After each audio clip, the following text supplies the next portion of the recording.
excited na ako mag-taste test nito. Sinadjust ni Kimi na cream cheese, almond cream cheese ni Auntie Ann.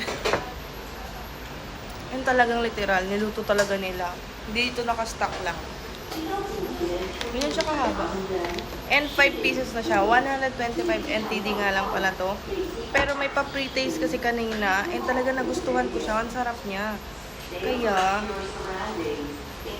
napa-order na ako. Talagang binalikan namin to. Diba? Marami rin na itong branch natin sa Pilipinas. And siguro, ito na rin lagi kong bibilhin, lalo na sa Legazpi. Kasi lagi ako pumupunta doon. Siguro ito. Tapos, ang ipapartner ko dito is yung Avocadoria. Kasi favorite ko talaga yung Avocadoria.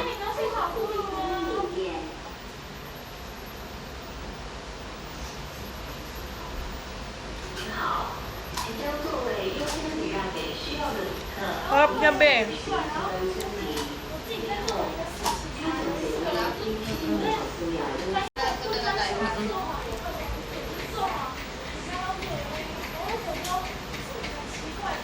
Napakarami niyang cheese. Diba? Kaya to. Nandito ako ngayon kay Auntie Ann's mascot.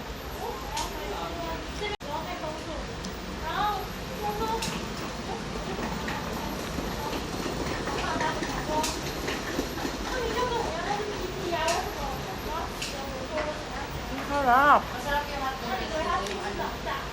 Maliliit.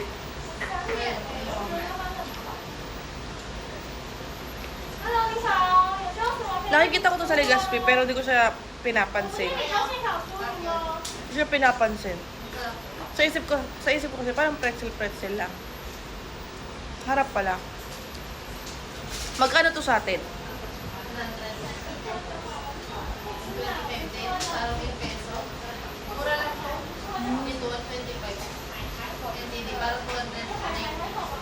Mahal. Parang bago lang sila nito ay papapili.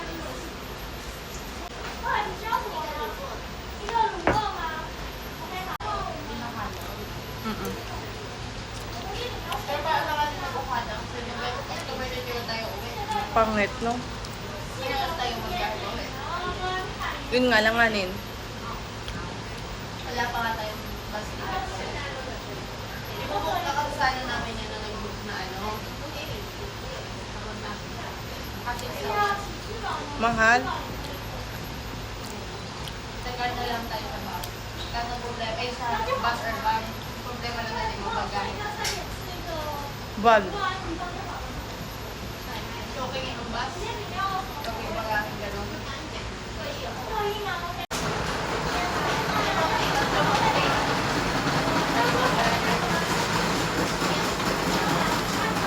Huh?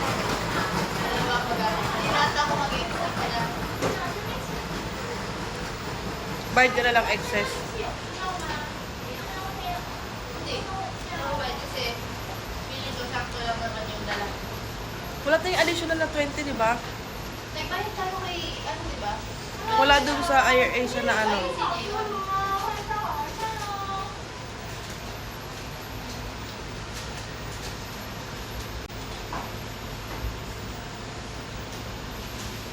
Wala na ba? Huh? Dami pa.